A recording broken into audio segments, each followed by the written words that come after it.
Buenas tardes de nuevo, bienvenidos de vuelta.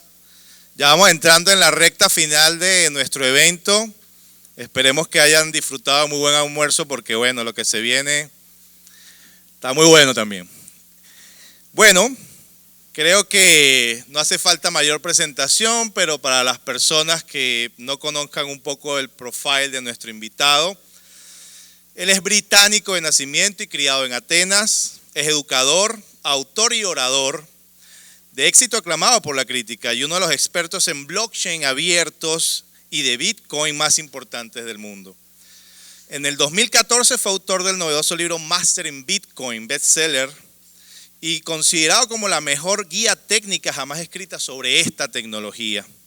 Su segundo libro, The Internet of Money, de 2016, explica los posibles impactos de la tecnología en la civilización humana.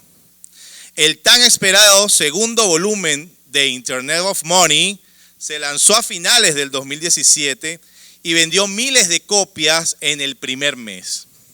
Su cuarto libro, Master en Ethereum, sigue rápidamente esta tendencia y se publicará este otoño. Señores, con ustedes, Andreas Antonopoulos.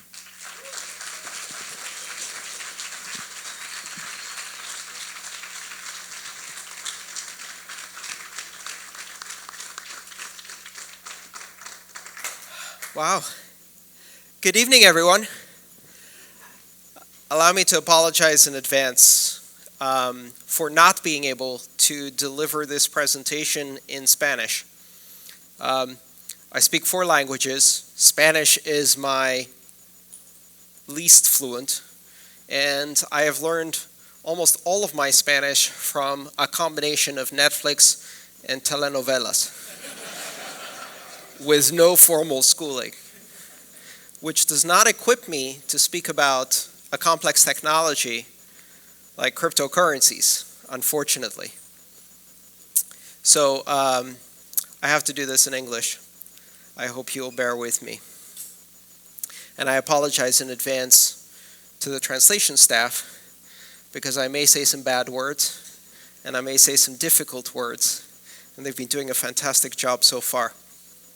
First of all, allow me to thank you all for being here today and for this fantastic turnout, and also to thank Jorge Farias and CryptoBuyer for organizing this event and inviting me. It's been a great pleasure for me to be here and a fantastic opportunity. Last year, I published The Internet of Money in Spanish, El Internet del Dinero. And Jorge was very kind to sell some copies here. Let me say in advance that if you want me to sign your book, I'll be happy to do that as soon as we're done with this. I'll be sticking around until about 4 p.m.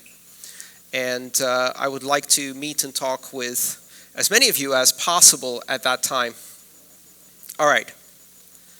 Why did I publish a book in Spanish?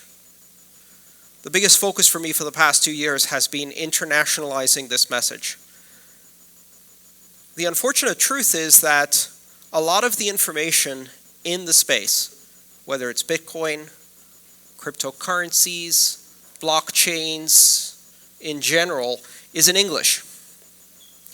And that represents an enormous barrier for adoption and understanding across the world. Language is one of the greatest difficulties for adoption for this technology. Technical literacy, access to smartphones, access to the internet, many of those things are available to a lot of people who don't have bank accounts. But speaking fluent English or being able to understand technical concepts in English is very difficult.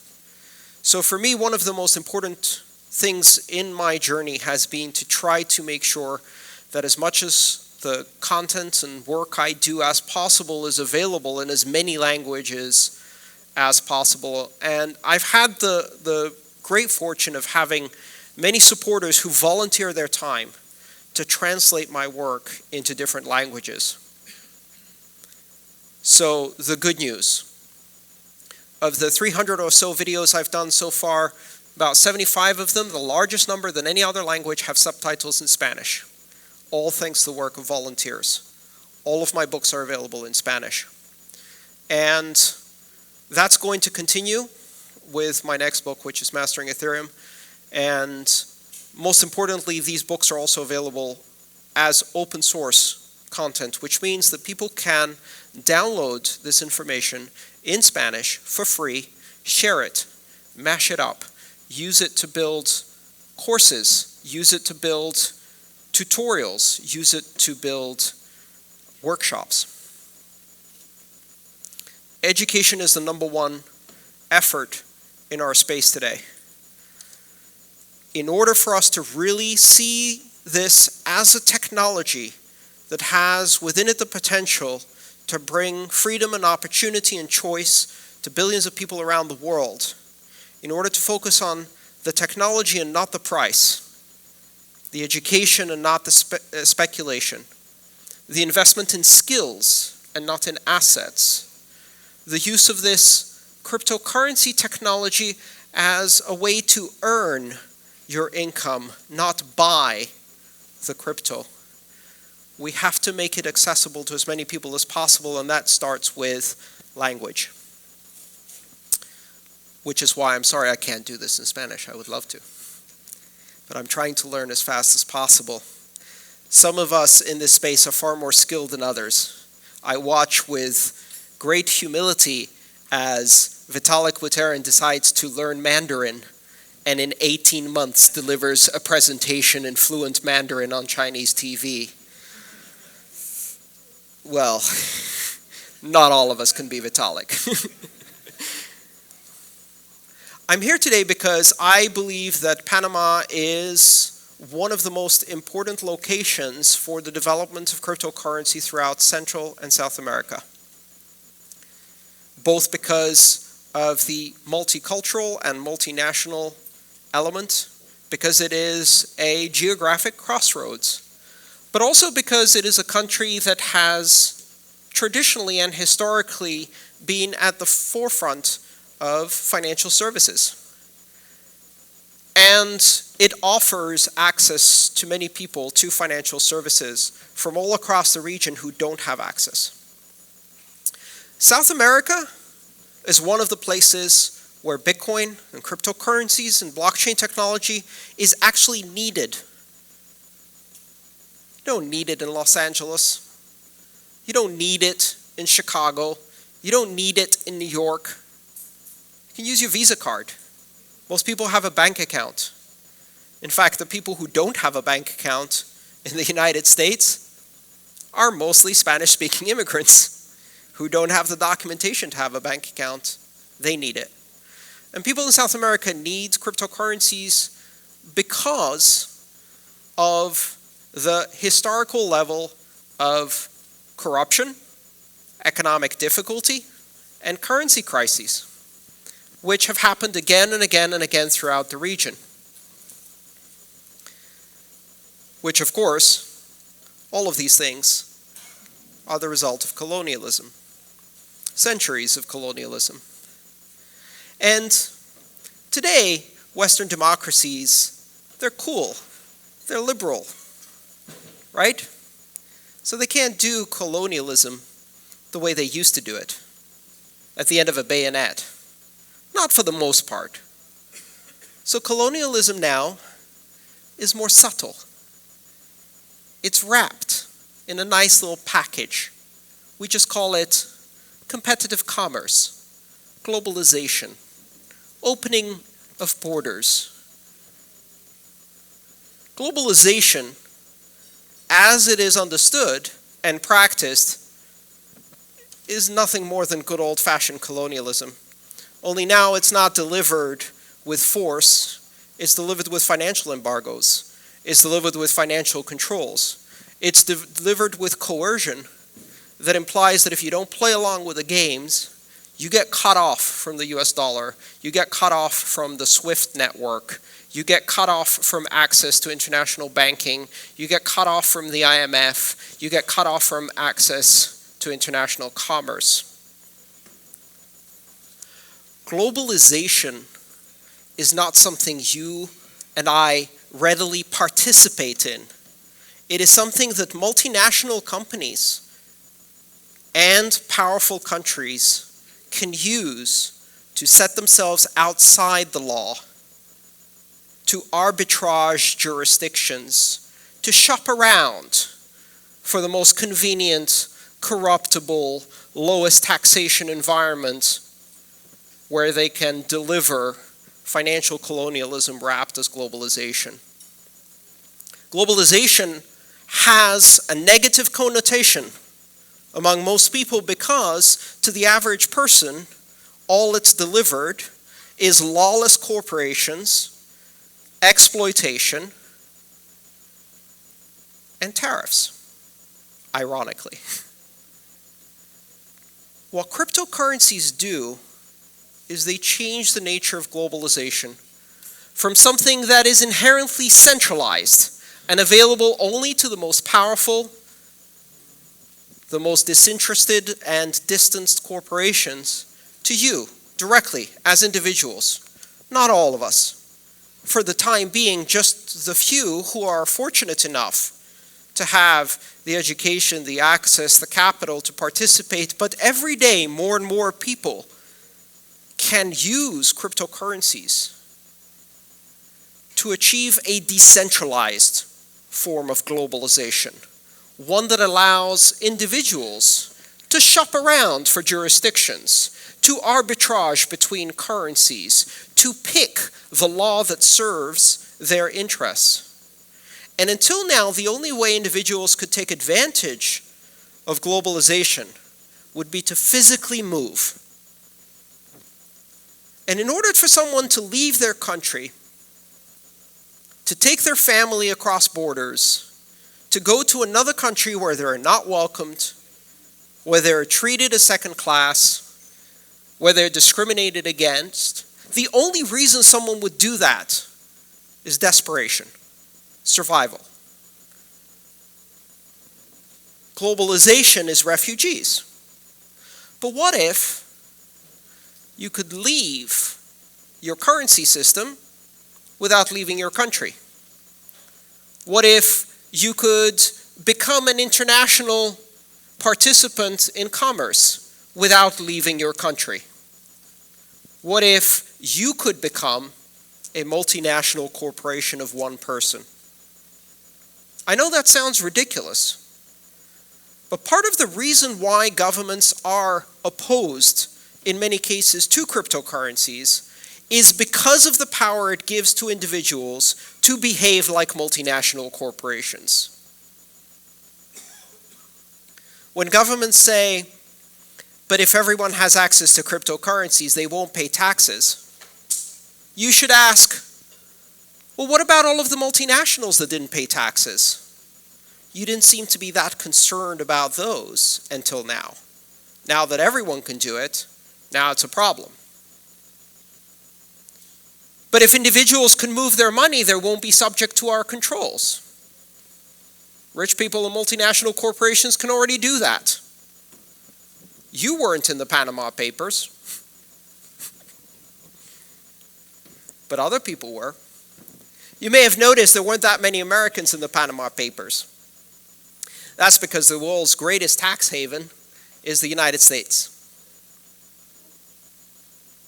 That's because Americans don't need to go to Panama to get offshore capabilities. They can go to Nevada. As long as they're rich enough and can afford the lawyers and the accountants and set themselves up with corporations to take advantage of globalization right at home. Cryptocurrencies are scary to many governments because what they do is they empower the individual to have the same capabilities. And this is one of the interesting effects of technology. It is the ability to acquire superpowers through the application of technology. We don't appreciate the historical impact of technology in those terms.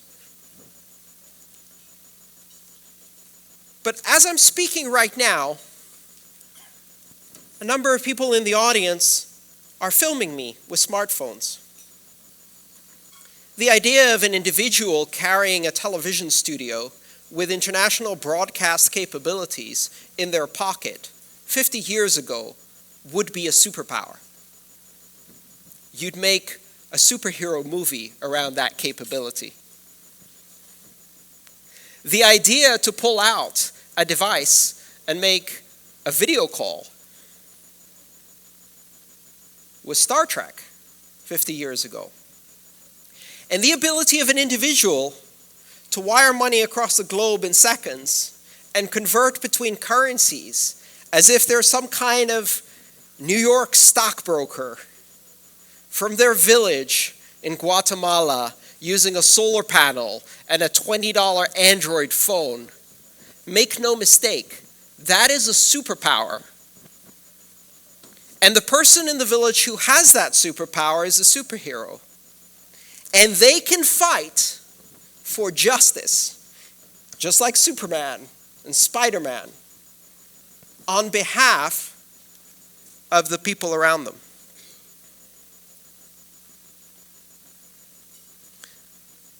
As Jorge said earlier, there are places in the world where people don't have access to clean water, but they have a smartphone, or at least a cell phone. And as the prices of smartphones decline, gradually that capability comes into the hands of more and more people. We are on the cusp of something very important. We hold a communications device. At the same time, cryptocurrencies have turned money into a communications protocol, which makes every communications device a banking system. Not a bank account, a bank. When you have a smartphone with cryptocurrencies in your pocket, you don't have a Swiss bank account in your pocket, as Obama famously said. You are a Swiss banker. And that superpower can change the world for a lot of people. And who objects to that? Mostly those who are already bankers. They don't see the need for this technology. Who needs Bitcoin? Says the person who has 3 brokerage accounts, a Swiss bank account, access to precious metals, no currency controls, the world's most stable currency at their fingertips. Not you, sir. Clearly not you. And if you say nobody needs cryptocurrency, that's because you have never seen beyond your little bubble. When I first started traveling and talking about this technology around the world, one of the things that struck me was that in Western developed countries, I had to spend a lot of time explaining why cryptocurrencies are necessary. First time I went to Argentina, not a single person asked me why. They asked me how. How do we do this now? Why? Why is obvious. We're in our 5th currency crisis, and 30 years ago, our own government was throwing people out of airplanes because they had a different political opinion. The why is obvious. The how is important. That gap, that geographical gap, is critical to understanding the impact of cryptocurrencies around the world. When people say, we don't need cryptocurrencies, the question you should ask is, who is we? Who is the we that doesn't need access to the financial system? The we that already has it. 2.5 billion people have no access to financial services. That's based on how the World Bank counts just the heads of household of working age who have no access to any form of banking. That massively underestimates their families, their children. It massively underestimates the number of people who have de minimis access to financial services. The ability to have an expensive, massively controlled bank account in one currency only that requires them every day to jump over hurdles of corruption and bribery and coercion to trade in a currency that's being inflated to shit by their own government. That's not the banked. That's the underbanked. And if you start counting it that way, you realize that the number of people who really have access to financial services the way I have access to financial services, the way the privileged few in Western countries have access to financial services, is maybe 1.5 billion people. And that leaves the other 6 billion who don't. And so in the early days of Bitcoin, people said, let's bank the unbanked. And now we're beginning to learn that we can aspire to an even loftier goal, which is let's debank all of us. We don't need to bank the unbanked. We need to remove the necessity for intermediaries, for custodians, for controllers of our commerce, for controlling our financial future and our ability to manage that financial future. To get rid of the anachronistic, nationalistic, feudalistic systems of money that have persisted for centuries. Together with the geography gap, there is a generational gap. If you talk to people over a certain age and you say, hey, magical internet money that exists on the web, and you email it to people and it's controlled by an algorithm, they seem terrified by this idea. How does it have value? Who controls it? But what will happen to the world if no one controls it? They understand, or think they understand, how their national money works. Generally speaking, most people don't. If they did, that'd probably be a revolution.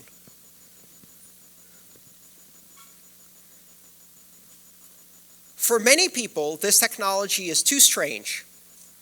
The idea that no one controls it, that you can have rules without rulers, that systems can be simultaneously anarchic, meaning without leaders, but entirely predictable and rules-based. That you can have a system of currency where I can tell you what the interest rate will be 30 years from now, to 3 decimals of precision. But I can't tell you what the interest rate will be for the US dollar next Friday, because that's going to be decided by 12 people I didn't vote for. That has plenty of rulers, but seemingly no rules. And we're suggesting replacing that with something that has no rulers, but very, very, very strict rules, mathematical controls. People say, cryptocurrency isn't regulated. Cryptocurrency is regulated. It's regulated to 10 decimal points by algorithms. It's regulated by predictable mathematics. It's regulated every 10 minutes by a process of consensus in the case of Bitcoin. It is utterly predictable and deterministic. Yes, weird things are happening. Forks and debates and things like that. And in all of that, did the block settlement time change? Still 10 minutes. Did we issue more than 21 million coins? Nope. Did the people in charge change? There weren't any people in charge. There still aren't people in charge. For all of the screaming and shouting, 9 years later, every 10 minutes, like a heartbeat, a block comes out, predictably. And this is now happening across thousands of cryptocurrencies. There has never been a financial network that remains operational 24 hours a day, 7 days a week, 365 days a year, with no interruption for 9 years. This has never happened before. There has never been a financial system that allows everyone in the world access through a simple personal device The ability to do international commerce on the scale of a multinational bank for an individual. There has never been a technology like this. And so when people say, I'm scared, I don't know what's going to happen next, I don't understand this, all that tells you, generally speaking, is their age. I'm scared too. I'm getting older and harder for me to absorb change. I find myself struggling to keep up. I read incessantly just to keep up with people who are younger than me, who have more elastic brains, and are easier to change.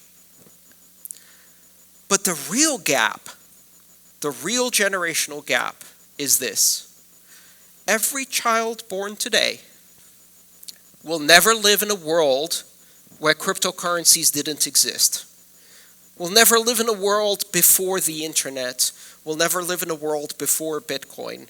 Will never live in a world before individual freedom in commerce. And so, this person who grows up with a system like that doesn't know that it's not always been like that. Doesn't know that it could be any other way. And if you tell a young person, money is an internet protocol which you can transmit freely anywhere in the world, they look at you strangely. They go, well, of course it is. What do you mean? In my days, money was printed on cotton and linseed fabric with green ink. And we kept it in our pockets. And we had to physically meet the other person and hand them this germ-ridden piece of fabric. And it had no value, but the government that had a complete monopoly in issuing it and could issue as much as it wanted told us that it had value. And then one day, we just got pieces of plastic that allowed us to do the same transaction, only now it was even more controlled and under totalitarian surveillance at all times. You're crazy, Grandpa. There's no way that's how money worked. That makes no sense. I can just imagine now, 20 years from now, a young student of economics at university is given a paper and they have to write about the history of central banking. And they're struggling because they can't understand why any people would allow the entire nation's finances to be decided by a group of 12 people who are unelected and meet every Friday in person and then announce to the rest of the economy what the interest rate will be. It's mind-blowing. It's almost like looking back and seeing people with wigs riding horses around and taking a week to get from one side of the country to the other if they don't die of cholera on the way there. So imagine that 10-year-old who is not allowed to have access to a bank account until they're 16 years old, who cannot buy anything online with a credit card until they're 16 years old, who has to beg their mom or their dad to give them access to the iTunes card or the Amazon account. Or, as one little ingenious kid I watched did, who waited until mommy was sleeping and used her thumbprint to buy all of his Christmas presents on Amazon on her phone. And at that point, if you're the parent, you can't decide if you should be furious or really impressed for the sheer ingenuity. But imagine that 10-year-old. using cryptocurrencies, trading those cryptocurrencies with their friends. And they're doing that now. And if you're a parent and you have kids that age, you don't even know they're doing it. They're doing it. And if you tell them not to, then they'll double do it. They're going to grow up in this environment. They're going to have access to personal, private money that you don't know about, that they trade with their friends, that they use to buy things for themselves. They will establish financial autonomy by the time they're 10 or 12, once they figure out how to use this technology, which they'll do about 20 times faster than you, and then they maybe explain it to you if you're good. And then imagine the scenario where they walk into a bank at 16 years old and they sit down with a banker. And a banker tells them, you can access your account Monday to Friday, 9 to 5 p.m. For the privilege of us holding control over your money, we will charge you $5 a month if you don't maintain sufficient balance, on which we will give you an interest rate of 0.01%. You will not be able to exchange it for any other currency. You will only be able to buy things from merchants we approve of, unless there's a currency embargo or some moralistic crusade against your favorite thing. But don't dare spend $1 that you don't have in there, because then the interest rate is 25%. And at random times, we will shut down your accounts and block your transactions because one of your transactions had the word Bitcoin in it. And we're terrified old people who don't understand what the fuck that is. And that kid will walk out of that bank and go, that's insane. Why would I ever do that? Everything they do, I can do faster, I can do more securely, I can do for less cost with absolute control.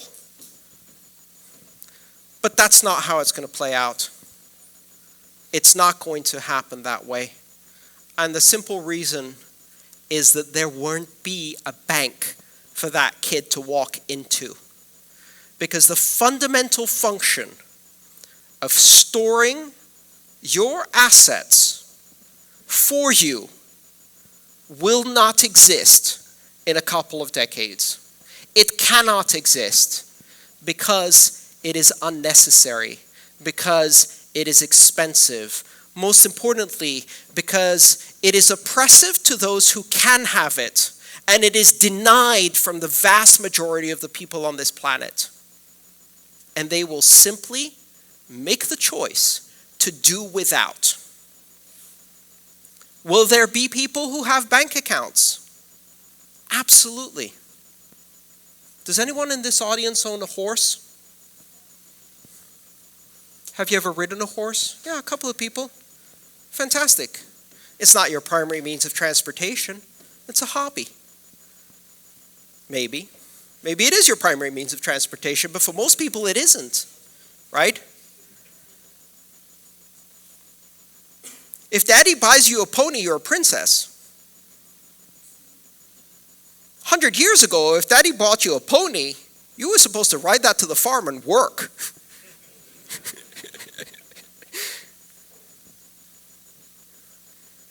The bottom line is that these technologies won't eradicate banking. They'll simply make it the obscure,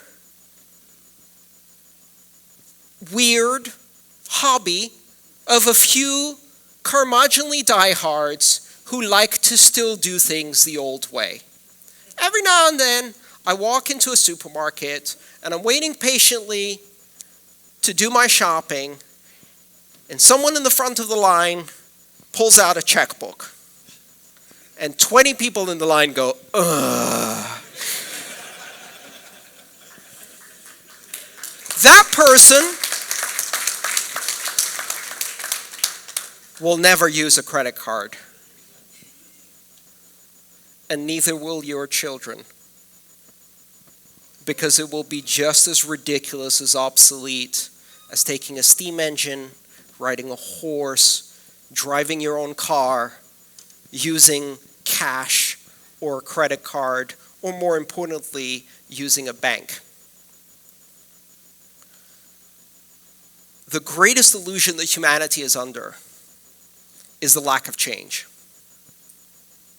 We spend most of our lives assuming that everything that has happened to us now is how it always was, and being shocked when we learn that in the past, people did weird things that we don't understand.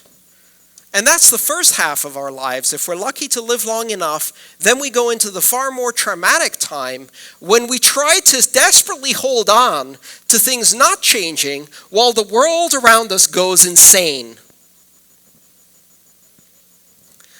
Socrates wrote that the youth of his age had lost all sense of morality and propriety, of common sense, because all they wanted to do is go to the theater, this most vulgar of arts, instead of study philosophy as their parents did. And the generation after him probably found something else to rail against.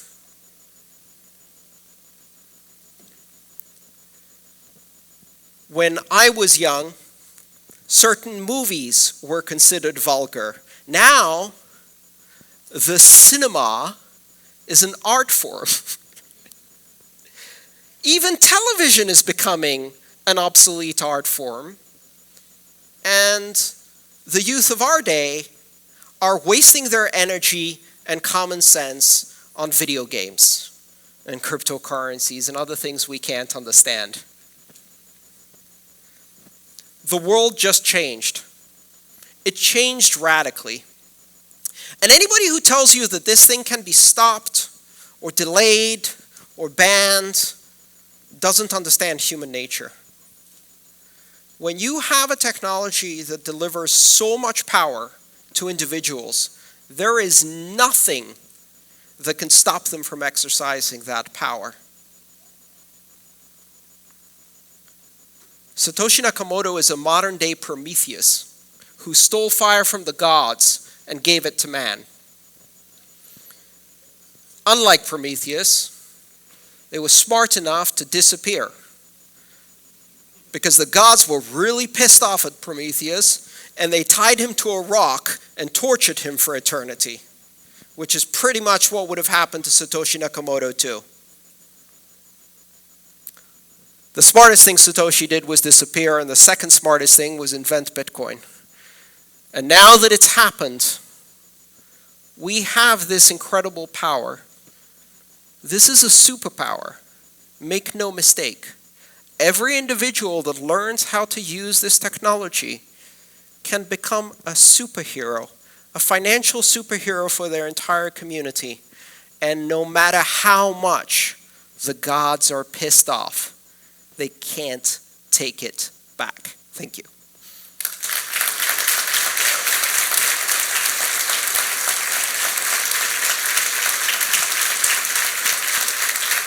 Thank you.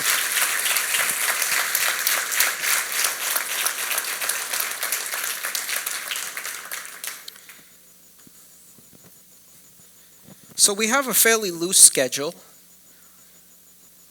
I went a bit long on my talk, but I have plenty of time for questions. So if you'd like to ask a question, please do. It doesn't have to be about what I was talking about. It can be anything you want. I won't necessarily answer it, but you can ask it.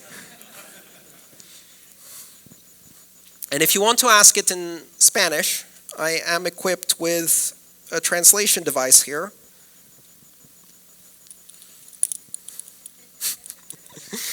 My little magic translator just popped out of my collar. Yes? Okay, so I'm going to ask it in English this time. Even better. Thank you. So I'm really passionate. Yes, very good. Hello, hello, hello. Excellent. Okay, perfect. So I'm really passionate about internationalizing this message as well. Yes. Which is why I have created the website AntonopoulosinSpanish.com. And that is the world's second largest domain. And it's more like a comment. I would like you to check it out and see if we can work in it together to spread the message. Fantastic. Thank you so much. I really appreciate that. I think you're going to have trouble getting SEO ranking with a domain like that. But thank you for your support. Sir. Yes. Do you have an opinion? Hold it close to your mouth, please. They'll turn it on from the mark. There you go. Do you have an opinion on Parity's frozen funds? Do I have an opinion on Parity's frozen funds? Not really. I don't think I am equipped or interested enough to express an opinion without bias and conflict of interest. So, disclosure. The founder of Parity is the co-author of the book Mastering Ethereum that I'm currently writing.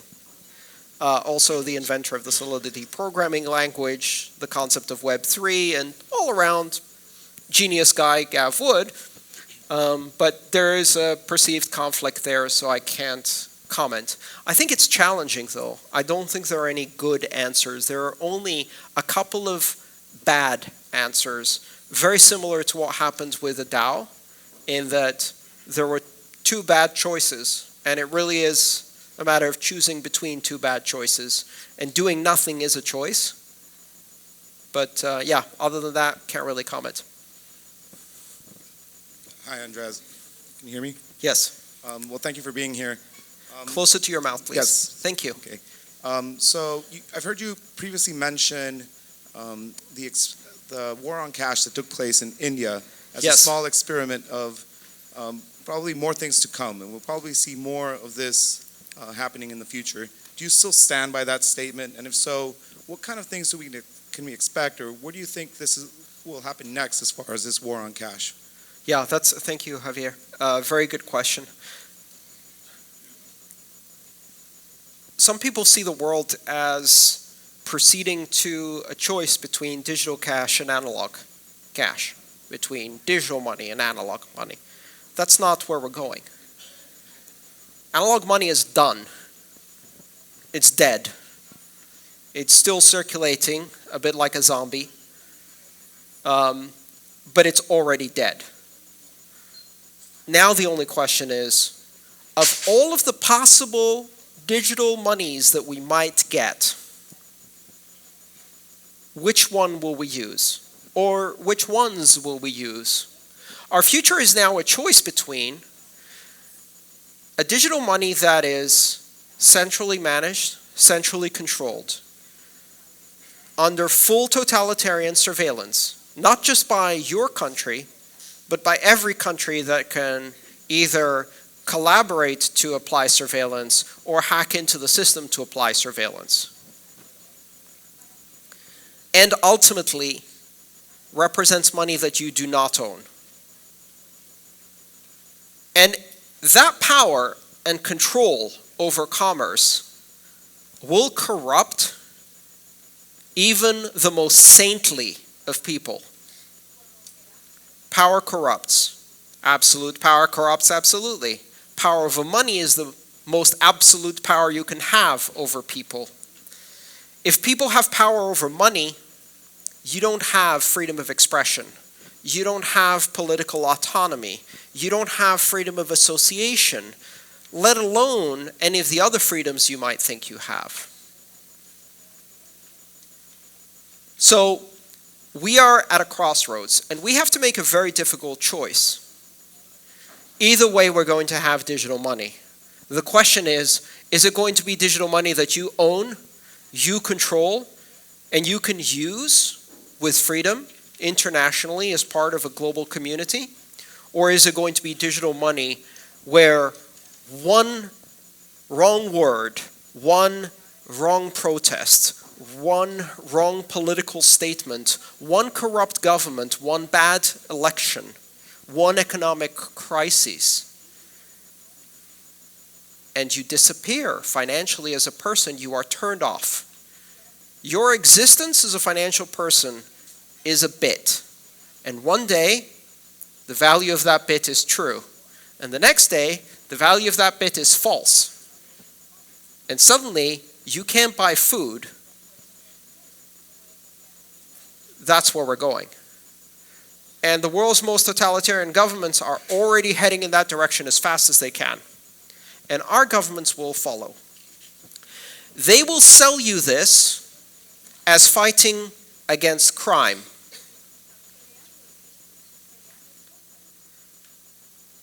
And when control of money is centralized like that, those who have the control and power will be the only and biggest criminals. They will tell you that this is a protection against terrorism, until the only people who can and will commit acts of financial terrorism will be your own government, and you will be caught in the crossfire between those fighting against them. This is a really important choice. I choose the money of the internet, by the internet, for the internet. Join me. Somebody else? Yes? Hi, Andreas. So I also think like you that we're heading to an exciting time where the next generation will grow up with cryptocurrencies and blockchain already as a given, so they will understand it more than the old folks you talk about. But I also think that this next generation is very concerned about environment, and power consumption of blockchain is maybe something that will prevent a lot of users in the future to start using it, maybe because it is actually a problem, and it will continue to grow. Do you have an opinion on that? I think it's a difficult topic, because most of the tools we have for analysis of this phenomenon are fairly new, and people tend to arrive at wrong conclusions based on wrong assumptions. So for example, the energy consumption of blockchains is not dependent on the number of transactions you have or the adoption scale. The energy consumption tends to stabilize at a level where you have sufficient security to be able to maintain the independence of the currency even against concerted efforts by state-level actors.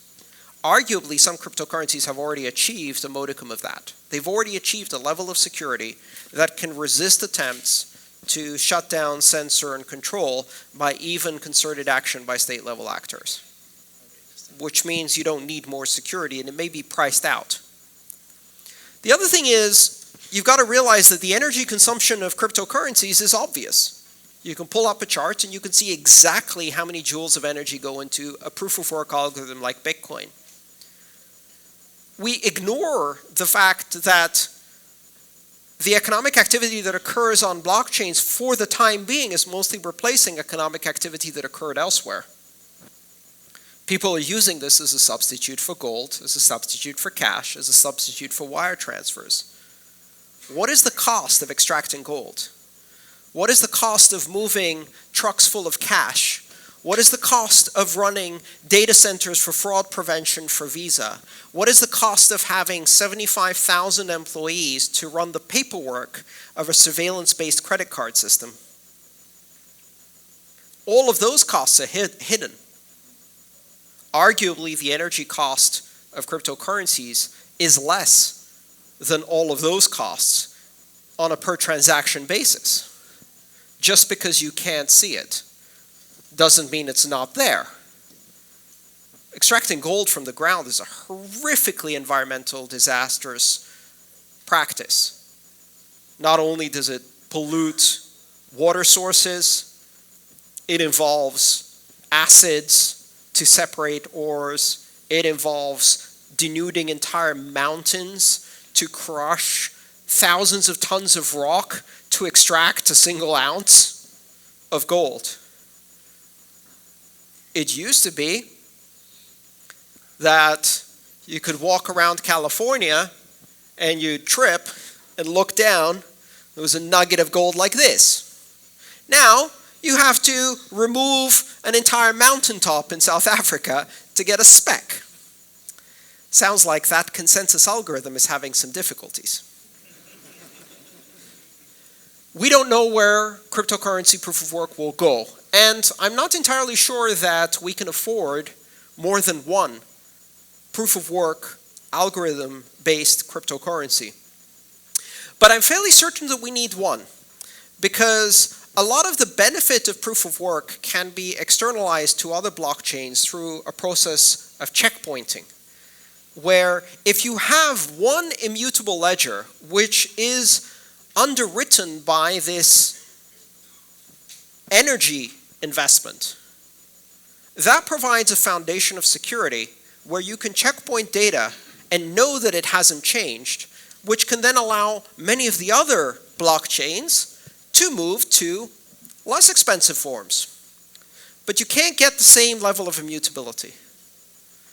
So I think we may end up with only one proof of work blockchain, because it's not economically feasible to run more than one.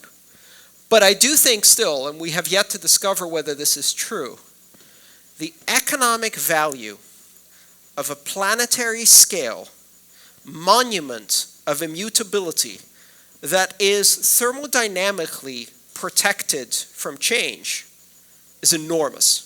And the number of applications that you can build that can take advantage of that is enormous. Our ancestors said, it's as good as written in stone. Our descendants will say, it's as good as written on the blockchain, because that will be the new standard for immutability. Yes?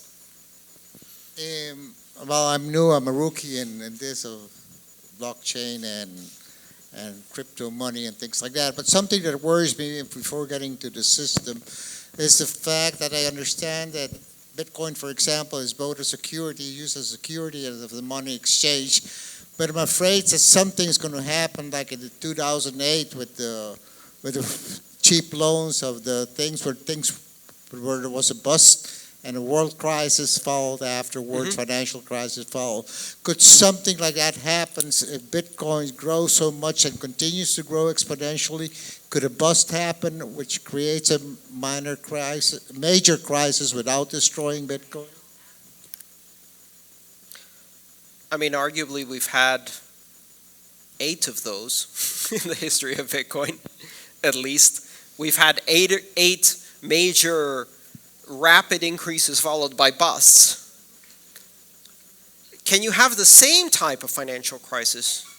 I don't think so. And part of the reason you can't have the same type of financial crisis is because one of the elements of the financial crisis was the ability to generate debt without having any asset or productivity behind it to create money from thin air. And one of the things you can't do with Bitcoin is create money from thin air. And that means we can't have that crisis. That doesn't mean we can't have other crises. We could have a deflationary crisis. We're unlikely to have an inflationary crisis. We could have a demand crisis. We could have a productivity crisis. We could have many other forms of crisis. Which is why I think it's important to realize that the goal here, at least from my perspective, is not to replace the existing monetary system with a monetary monopoly by one or a handful of cryptocurrencies that you have no choice but to use. A world in which the only currency is Bitcoin is arguably as problematic as a world in which the only currency that works as a world reserve is the dollar. Or even a world in which gold is the only backing that allows you to have monetary value. I'm not an economist, but what I would say excites me about this technology is not the possibility of replacing one of the 194 national currencies with a single cryptocurrency, wiping the slate clean and saying, let's start again, only this time with blockchain.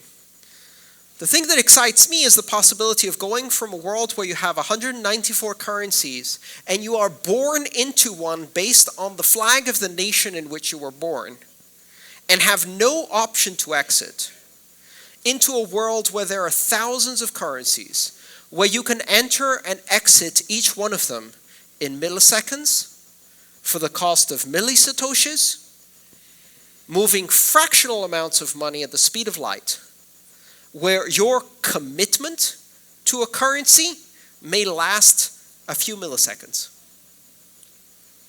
Where you have a wallet that temporarily uses an algorithm to decide that the best store of value for this minute is this currency, and when you walk into a cafe, negotiates with a cafe merchant, gets a list of the 600 currencies they accept, finds the best medium of exchange, lowest fee currency at that moment that they can use to pay for the coffee, uses an international market to exchange, or an atomic swap, to change currency instantaneously, pays for the coffee and moves the change back into the digital gold store value in your savings account. And you have no idea any of this is happening. That sounds fantastical. It sounds complex. It sounds unusable. And yet, if you open your phone right now and you press the button to Skype call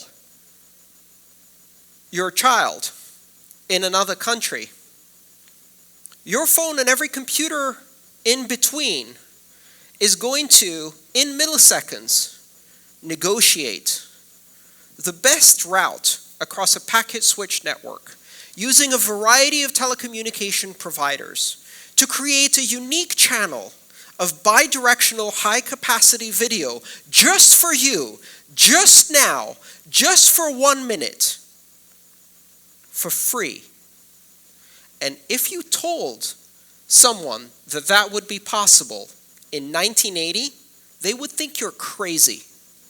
The idea that a device in your pocket would negotiate a bidirectional video channel across the world for the optimal resolution of video and sound just for you personally for the next few minutes, maintaining that, it would charge you $0, and at the end of it, it would say, "How was the quality of your call, sir? Was it 5 stars, or do we need to fix something?" They'd say you're crazy. Imagine what happens when you use the power of programmable money. We don't need to choose currencies anymore. Our commitment to a currency, the very idea that choosing one currency means you can't use another, or that the change is something that you have to do consciously, that takes days, weeks, or months, that involves fees, that involves the physical movement of money, all of those are antiquated ideas, almost like a fax machine is antiquated to modern communication. Our wallets will do all of that in the background, without us even noticing, in milliseconds. The hallmark of a great technology is not that it is simple, but that it is unfathomably complex, but simple to use. Underneath, the internet is unfathomably complex. The number of people who understand how modern routing protocols work on the internet, or the infrastructure it takes to make that work, just so you can make that call. There's only a few tens of thousands of people in the world who even understand that technology. But you don't need to. And that is the hallmark of a great technology, something that can take what appears to be an unfathomably complex technology with layers and layers and layers of complexity and compress it into a very simple, intuitive, direct experience for you. And we are nowhere near that with cryptocurrencies. We are nowhere near that. I like to tell a story of the first video conference I ever did. The first video conference I participated in, it was 1992. It was at the University College London. And it involved a video conference with a university in California. This was the result of a 3-year research project. It allowed 20 or so people in my master's program in one amphitheater to wave at 20 or so people who were in a university in California. The room we were in cost in excess of £10 million in technology investment, cameras, converters, routers. And there was a dedicated fiber optic transatlantic connection straight into UCL from across the Atlantic. UCL was the first university to receive a fiber optic connection across the Atlantic. And I sat down with 20 other students, and we did a video conference with California, and we all went, wow, this is amazing. Tens of millions of dollars, 20-minute, not very good quality conversation with our own dedicated fiber channel. And again, if you told me that 20 years later, I would be able to do that on a mobile phone from anywhere in the world, I would think you're crazy, and I was studying that technology. That's where we are with cryptocurrencies. At the moment, we're still at the infancy. It's expensive, it's complex, it's difficult to understand, it's difficult to use. The idea that we are going to scan a QR code of a base 58 check encoded hexadecimal or alphanumeric address and then manually adjust the level of fees in the currency of the choice of our recipient and then wait for confirmations hoping that it works. I mean, that's just stupid. It's almost as stupid as my first use of a browser where we didn't have DNS and I had to manually type in the IP address because I kept a list of 10 or 15 important IP addresses on a piece of paper in my wallet. And if I told people then, one day we'll be doing online banking on this system, they laughed at me. So again, it's important to realize that what we do today and where we're going are two completely different experiences. And one day, the idea of committing to a single currency will seem completely alien to us. That was a bit of a long explanation. Sorry for droning on. Let's take another question. I've got time to take more questions. Hi, Andrea. Yes.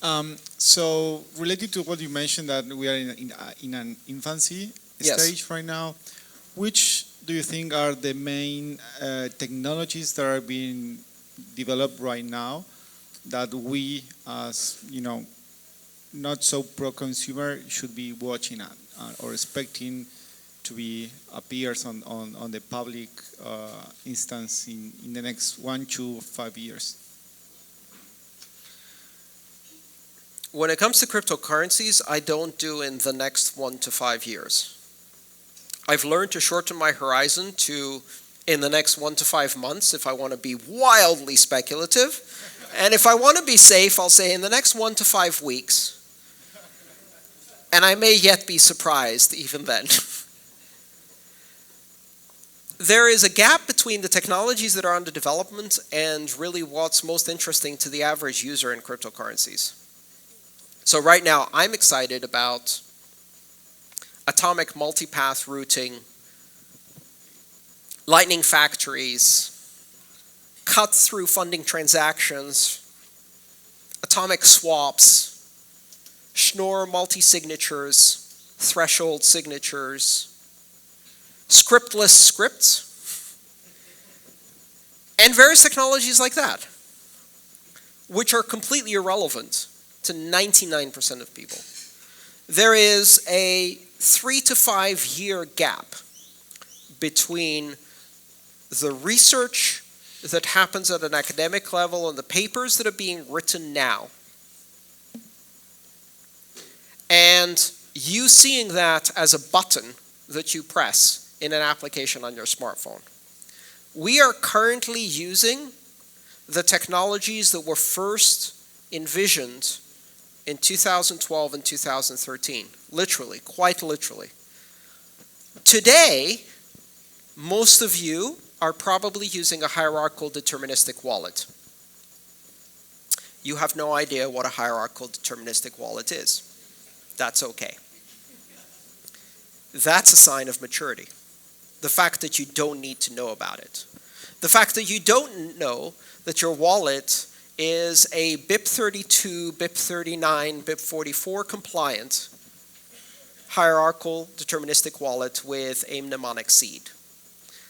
All of those technologies were developed in 2012 and 2013. And when I saw them in 2012 and 2013, I thought, now we can really do wallets. Okay, finally. Just hurry up and make it into something I can use. And then I waited for 5 years. The fact that you can take your entire wallet and simply write down 12 to 24 English words to make a backup that covers every single one of the 4 billion addresses that you can generate in that wallet, an individual address for every transaction, this seemingly magical technology was developed in 2012. We're only now seeing it. So right now, I'm playing with the Lightning Wallet on mainnet. I'm playing with smart contracts on Ethereum. I'm looking at all of these other cryptocurrencies that are doing, quantum safe algorithms and the research development in store signatures and some advanced cryptography work. Cryptocurrencies are now at the absolute forefront of research in the fields of information security, applied cryptography, economics, and game theory. Every single one of those fields, the cutting edge thing you can do in those fields is cryptocurrencies. And all of that is going to take 5 to 7 years maybe to appear in your device. And at the moment it doesn't work, it's broken, it's weird, it's complicated. All right, so that's one side. Then there's the other side, which is if you ask me, what should I work on? If I'm in this country and I want to build something, if I'm an entrepreneur and I want to build something, right? What should I work on? Should I work on a Lightning wallet that does atomic swaps between EOS and Quark? No. You should work on ATMs. You should work on wallets that have an intuitive user interface that makes users make good choices in security without knowing that they're making good choices in security. Where the thing you are likely to do when you don't know what you're doing is the secure thing. Because the wallet interface makes that the most intuitive thing to do. Make an exchange that gives you maximum control over your funds and allows you to start earning cryptocurrency as part of your salary. These are not exciting applications. You cannot write a white paper and ICO yourself into riches, thank God, with these ideas. These are boring infrastructure, hard work, focused execution, great customer service, great design types of activities. And there are very, very few companies in our space that are actually doing these things. Do those things. Because the boring stuff is exactly what we need to get to the next level of adoption. When the person who is not a geek like me can pick up a wallet, install it, back it up securely, and exchange currencies without getting confused, without getting terrified, without getting cold sweats every time they do a transaction, without being able to, oops, lose their money, oops, send it to the wrong address. When a person can drop their phone in the toilet and have all of their cryptocurrencies back 30 minutes later, then the rest of us can adopt it, right? The rest of you can adopt it. And that's the kind of thing that I think people should focus on. And a lot of that has nothing to do with developers, which is interesting. Right now there's this emphasis on finding the cool cutting-edge developer who can implement a smart contract in Haskell to do formal logic proofs on an EOS block or whatever. And that's bullshit.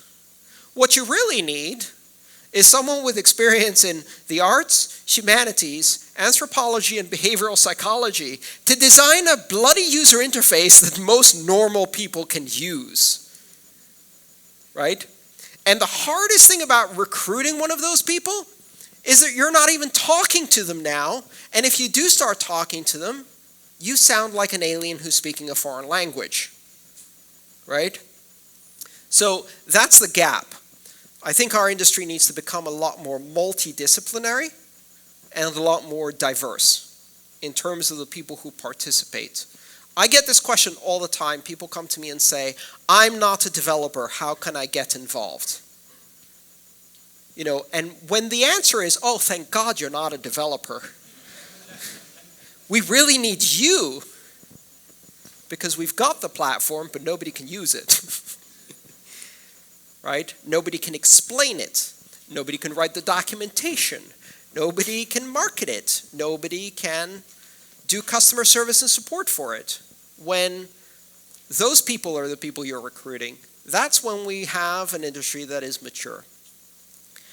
One of the things that I've realized is the fundamental difference between an entrepreneur and someone who's not an entrepreneur is that if you look at all of the big problems in cryptocurrency, an entrepreneur looks at each one of those problems and sees a multi-billion-dollar opportunity. In 1997, if you opened any newspaper or magazine and read about this new internet, this dangerous den of thieves, hackers, pornographers, and terrorists that was the internet, where frauds and scams were everywhere, and if you put it on your computer, everything you had would be stolen. Journalists kept writing the same story again and again. The internet will fail because you can't find anything. You can't find anything on the internet. We can't scale the information portals fast enough to be able to find anything. A couple of people at Google look at that and they say, that's not a problem.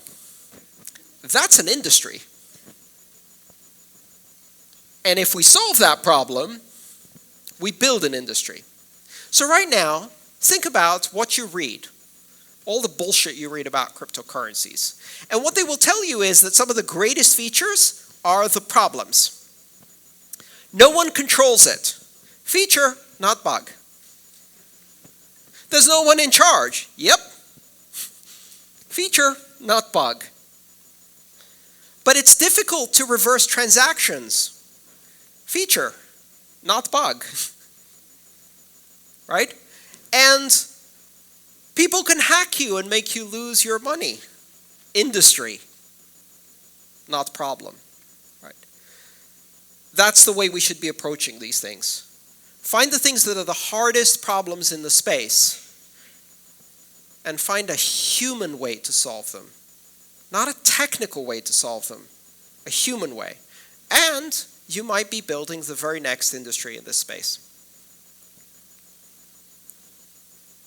Who's got a question? Who's got the microphone? Oh, yes. Hello. Hello. I was going to ask you, does it worry you that all of these chains have come out and are taking away hashing power from Bitcoin?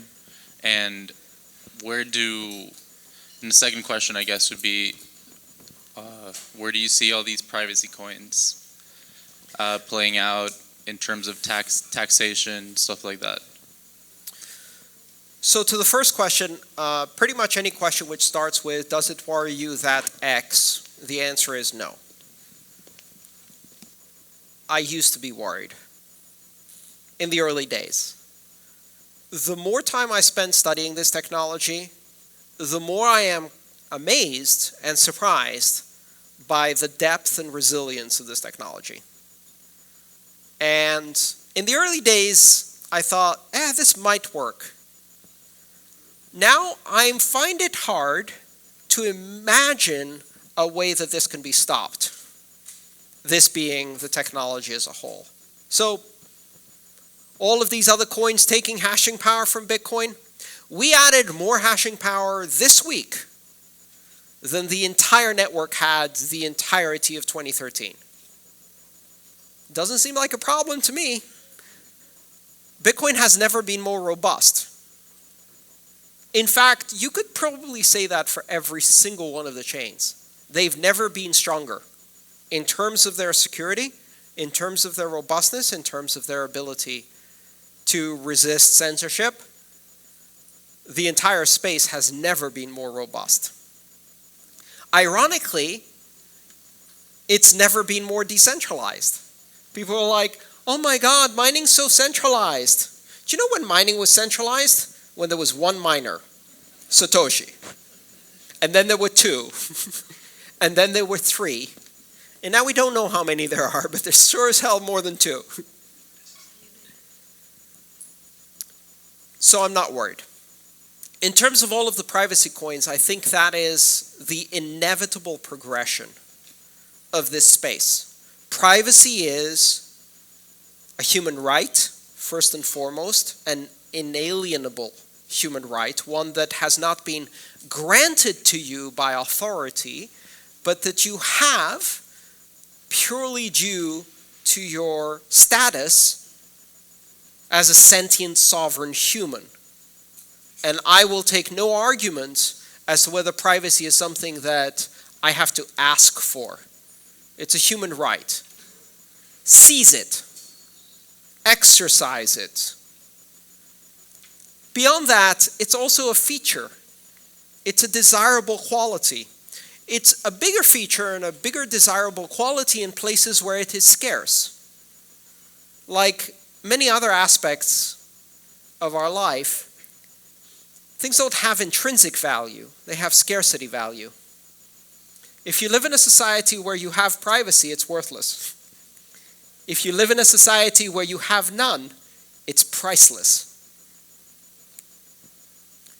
And as long as there are people in this world who have none, they will pursue the goal of privacy, the feature, the capability, the superpower of privacy.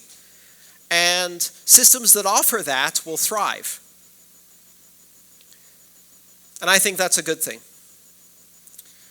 And the bottom line for taxation is, if the only thing stopping people from evading taxes is totalitarian surveillance, there's something wrong with the way governments deliver services in return for taxes. I don't believe in the idea that unless people are coerced, no one contributes to the well-being of the society around them. I don't believe in that idea. I think people actually do have some altruistic elements. And what I've noticed is the countries that have the strictest regulations and the greatest amount of bureaucracy and the greatest amount of attempted control and surveillance around taxes are also the ones that have the highest level of tax evasion. The more tax inspectors, cops, laws, and bureaucracy you have, the fewer people pay taxes. In countries where the government delivers services, it's part of the cultural fabric to consider yourself a member of society and to care about contributing somehow, to some extent. Tax evasion is minimal, not because they punish more people, but because they deliver more services. Imagine that.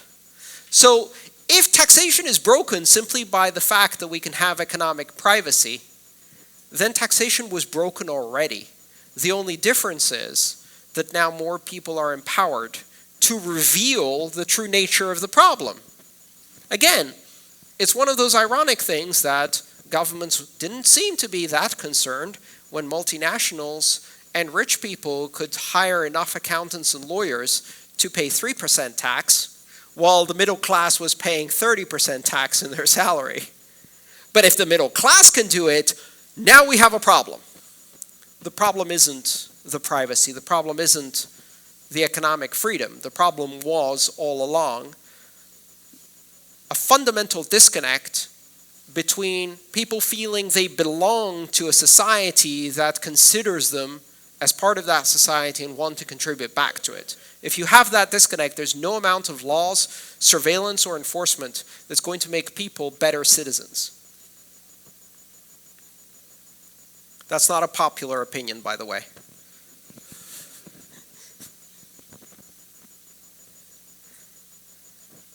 I have two questions. As I understand, today we're talking about distributing power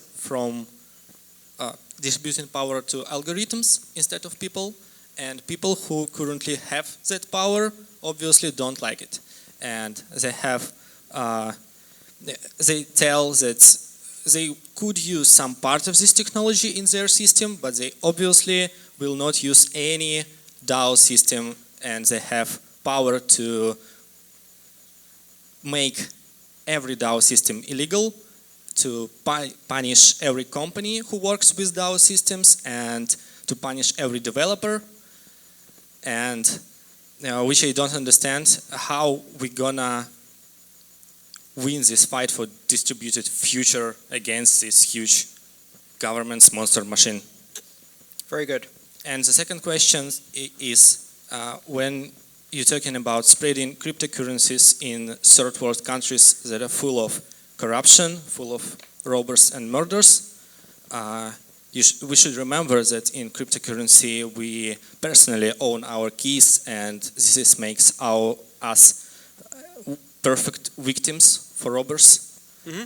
And for example, in Russia, famous video blogger Pavel Nashin, who trading cryptos and owning cryptos, was robbed 2 months ago, and some days ago he was found dead.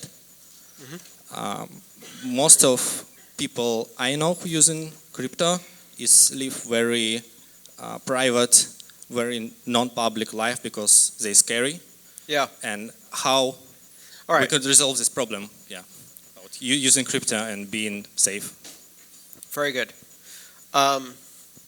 Could someone bring me a bottle of water at some point, please? No. Oh, there is one? Oh, thank you so much. Dehydration. That's how the government's going to get us. Dehydration.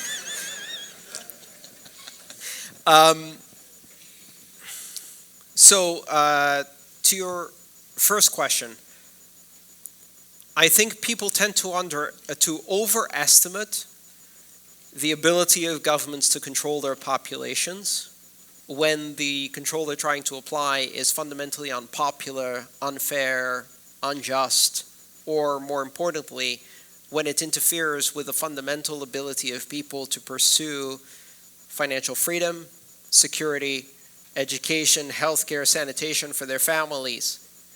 And in many countries right now, these technologies are the basis for achieving those fundamental needs.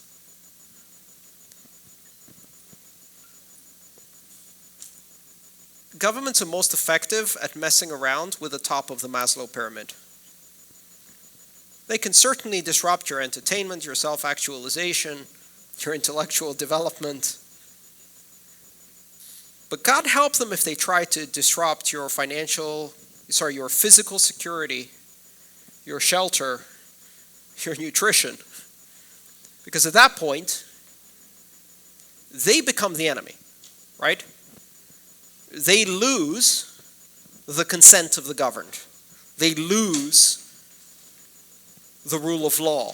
They lose the ability to enforce. And granted, it doesn't happen instantly. You can have countries under miserable conditions for decades, and they manage to keep a stranglehold on the population. But arguably, I would say, in the modern world, this happens for shorter periods of time on narrower and narrower geographies, meaning governments can control some of the people some of the time, and increasingly less of the people less of the time, especially if they go against their basic interests. And we live in an unprecedented era of freedom, literacy, access to information, and access to these superpowers that technology gives us. Unprecedented.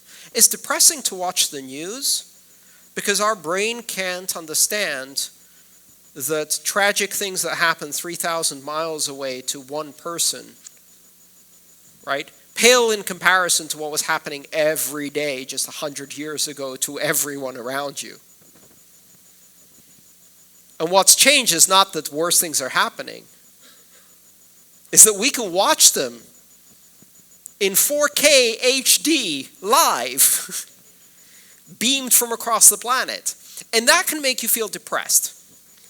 It can also make you feel small, which is ironic, because human beings have never been as powerful as free as they are today. The level of education that the average human being has, the access to resources that the average human being has, the access to technology that we have, information, etc., all of that is at all times high. Ironically, we also live in the safest period of history, with the greatest degree of peace and security in history, with the lowest incidence of deaths through war and poverty and famine in history, ever. We don't feel that way, but that's the truth. Governments are not as powerful as you think. And if a technology allows you to secure the most fundamental needs of your existence, there is not a government in the world that can stop you from doing that over the long term and over the broad perspective. And the governments that try to do that will simply gradually lose people, either physically because they leave, mentally because they check out, or economically because they exit through a cryptocurrency. So I'm not worried about this battle. Fundamentally, you've got to understand that the reason technologies give us superpowers is because of their asymmetric nature. Ultimately, governments are just collections of people, and they're collections of few people trying to control many people. And when those many people start making individual choices in many, many places by their billions, the asymmetry of that power starts getting noticed, right? Asymmetry of power is the idea that I can be under surveillance by a CCTV camera. And then there's one person watching all of us. But at the same time, if a cop starts beating someone on the street next to me, suddenly there's 40 smartphones videotaping, and there's more of us. And that's asymmetric power in action, right? You take the technology and you turn it around, and you use the asymmetric power of numbers, of lots of people, all of whom are interested, committed, incentivized, and local. And they always win against the few who are distant, disinterested, disconnected, remote. They cannot project power into your neighborhood and tell you what you're going to trade with. Centralization is its own weakness. The whole point of this is using decentralization to tip the balance of power, because decentralization gives power to many people. And that asymmetry means we win every time. In the long term, in the big picture. Maybe we lose a few local battles. Some people are going to get hurt. That's true, right? But in the long term, I'm optimistic.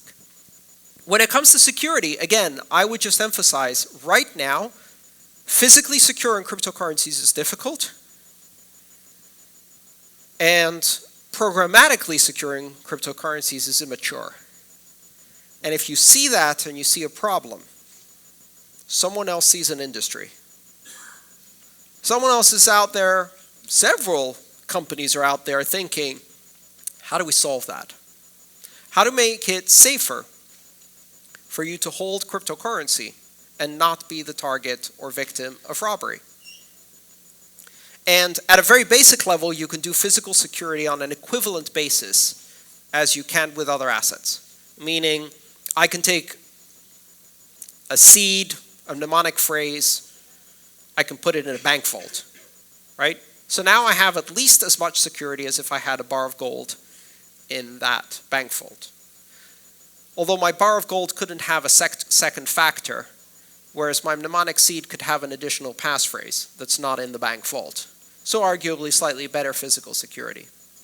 And then I could add a time lock, and then I could add a multi-signature, and I could spread control over that between multiple parties who have to come together or approve in order for a transaction to happen.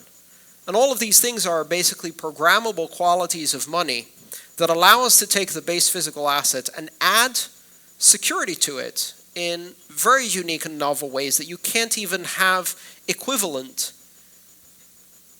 in the physical world, that don't exist in the physical equivalent. So I don't see that as a problem. I see that as a tremendous opportunity. Already today, those of us with a sophisticated understanding of technology can break up the control over our own assets, secure them with time locks and multi-sigs and physical security in such a way that they're more secure than the money that's in my bank. Arguably, someone can hold a gun to my head, take my ATM card, take me to a bank and tell me, enter your PIN, and withdraw my money, and then keep withdrawing it, and hold me in a house for a week and keep withdrawing my money until all my money is gone. Right? But there's a much, much better way to rob someone's bank account. And that's to be a licensed banker.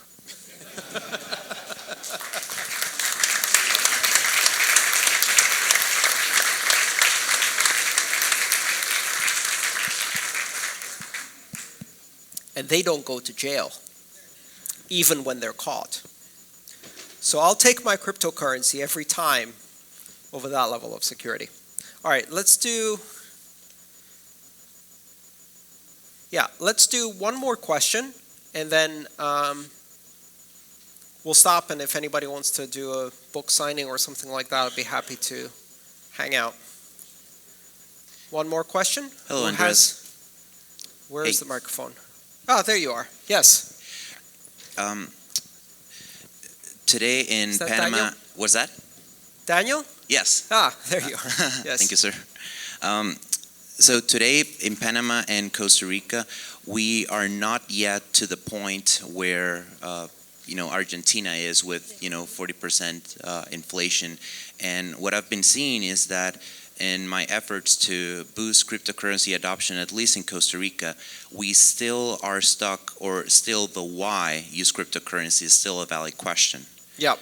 And I guess my question is, in Panama, Costa Rica, and some other Central American, South American countries where the why is still a valid question, why use cryptocurrency, how do you think that we can boost basically cryptocurrency adoption, hopefully as a means of exchange and not just like a speculative, asset, taking into account, the price volatility, like, for instance, in merchant adoption and so on? So first of all, I'd like to say that while I discourage people from investing in these things as a speculative asset, that doesn't mean that's not a valid application. For people who do not have access to speculative investments, or who have access to a very narrow range of speculative investments, the ability to invest a small amount of a broader, diversified set of assets into something that has higher volatility, but also pretty good long-term returns, is not a bad choice. Maybe it's a choice that you can only do at a 1% or 2% or 3% of your assets. So if you lose 80% of that investment, not a huge deal. But if it multiplies by 10, that's a pretty sweet deal. And so, again, risk in itself is not the problem. Unidentified risk is the problem. And one of the interesting things about cryptocurrency, and I find it amazing when economists and bankers say this, investment bankers, they say it's too risky. And I wonder, what school of economics did they go to? Where too risky can be said as a blanket statement for a whole class of assets without reference to the proportion of that in a portfolio, or the velocity and volatility of the other assets in the portfolio. I mean, I'm not an economist, but I studied 101 economics, and modern portfolio theory says you have a basket of diversified assets which are non-correlated, each of which has a risk profile, and you allocate those assets depending on your appetite for risk, your stage in life, your access to capital, and you make something that reflects what you need. And in that category, an asset that is hella risky, but obviously so, is a lot safer than an asset that appears safe, but isn't. I'm not terrified of the volatility of cryptocurrencies. I'm terrified about the possibility that 80% of the S&P 500 is built on shit. And the fact that no one is talking about that. Because if that one bursts, no one's ready for it. And everyone's way too over-allocated in those assets, right? So risk is a relative thing. It matters if the risk is difficult to identify, but who here doesn't know that cryptocurrencies are very, very risky? Great, you already know. So if it drops 85% tomorrow, who here is going to be surprised? Maybe some of the newbies. If you've been through 6 years, and you've been on this roller coaster before, you just go, whee! And if you don't feel that, then you've probably over-allocated for your appetite of risk. It's time to diversify. You should be thinking that. Actually, right now it's going pretty well. Good time to figure out whether you actually had enough risk appetite for where we were a month ago. Because we're going to be there again. Possibly several more times. But who at the moment is prepared for a 50% drop in equities, bonds, foreign exchange, automobile loans, mortgage, interest rates, government bonds, corporate bonds? Now that would be terrifying, right? Because no one's talking about that. No one's prepared for that. When people start saying we are beyond the era of risk, that's when I start running from that market as fast as I can. And again, I said, I'm not an economist. Two possibilities for Costa Rica and other places. One possibility, and we have to accept this. They don't need it yet. That's okay. Don't try to sell cryptocurrencies to people who don't want cryptocurrency. When I sell, I don't mean sell the assets. I mean, don't try to push the idea on people who don't see the utility and need for it. If they don't see the utility and need for it, maybe they will later. Maybe they won't ever. That's great. It's not for everybody. It's not necessary. You shouldn't be promoting things to people who don't need them. And for the people who do need them, you don't need to promote them, right? You need to explain them. So if you're talking to people and they don't get the why, you're talking to the wrong people. There may be other people who you could be talking to who do get the why. Maybe unbanked indigenous populations who are trying to do remittances from abroad. Find the areas where the current system has maximum friction, right? People who can't open a bank account. People who can't transmit money across borders but have relatives living in other countries. But recognize again that maybe they don't need it either, or it's not ready to be used, even by those who do need it today. And that's okay. Sometimes it just takes time. I think it's really important not to push these technologies or promise things that they can't deliver today. Explain the vision, explain why you care about this technology. Explain what drives you, and answer the questions and educate the people who ask for it. And always with a bit of caution, right? This is not for everyone. This is not without risk, obviously. This is not some kind of casino get-rich-quick scheme. As I've said before, if you try to get into this because of a get-rich-quick scheme, it becomes a very effective get-poor-quick scheme. You know, what's the best way to make $1 million in cryptocurrencies? Start with 2 and trade every day. You're going to be down to 1 in no time.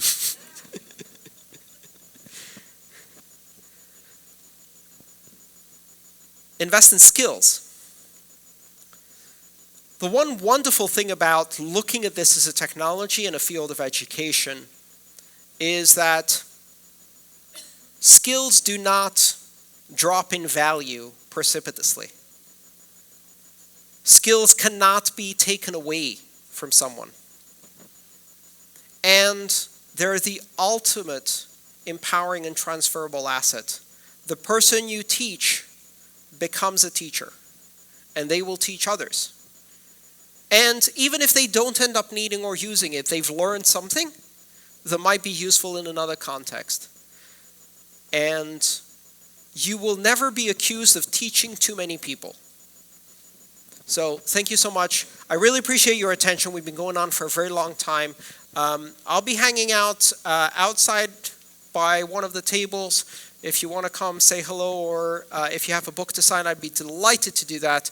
Again, thank you for hosting me today.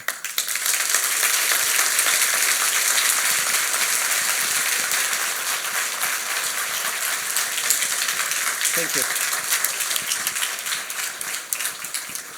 Thank you. Great speech.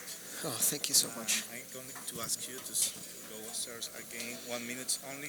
Vamos a esperar un momentito, Okay, great. que queremos entregar un reconocimiento especial a Andreas de parte de Jorge Farías, CEO de Crypto Buyer. Andreas, thank you so much to coming to Panama to share your knowledge, and hopefully you enjoy it, and I also expect you to having you in Panamchain 2019. Thank you for coming.